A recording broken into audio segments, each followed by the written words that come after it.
La Chine cherche à promouvoir un développement de haute qualité dans les domaines et les technologies haut de gamme. L'année dernière, elle a lancé son premier plan quinquennal pour stimuler la bioéconomie afin de répondre à la demande croissante en matière de soins de santé et d'amélioration de la qualité de vie. Si l'on considère les données, il y a 5 ans, il n'y avait que 2 ou 3 composés découverts et développés en Chine qui ont été agréés hors de Chine à des multinationales pharmaceutiques. L'année dernière, il y en a eu 44. Je pense que le niveau d'innovation s'est vraiment amélioré de façon spectaculaire et que nous avons une multitude d'opportunités en Chine. Un certain nombre de biotechnologies, dont les vaccins à ARN messager, ont été utilisés pour lutter contre le virus de la Covid, ce qui a familiarisé le public avec la biomédecine pendant la pandémie. Je pense que la population générale a reconnu que la biologie avait sauvé le monde, d'un point de vue thérapeutique, d'un point de vue vaccinal.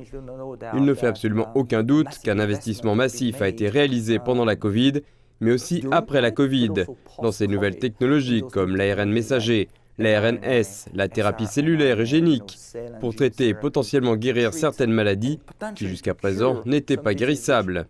Selon le plan quinquennal chinois sur la bioéconomie, la valeur du secteur devrait atteindre 22 000 milliards de yuans, soit 3 300 milliards de dollars, et permettre à un plus grand nombre d'entreprises de générer des revenus supérieurs à 10 milliards de yuans. Le marché chinois est un marché très important, si l'on considère l'aspect purement commercial. C'est aussi le deuxième pays le plus important pour nous. Il s'agit de s'assurer que nous aidions les innovateurs à progresser et à accélérer leurs recherches et que ces thérapies qui changent la vie soient accessibles au plus grand nombre. Je pense que c'est là que la Chine peut jouer un rôle vraiment crucial. En Chine pour la Chine, mais aussi en Chine pour le reste du monde.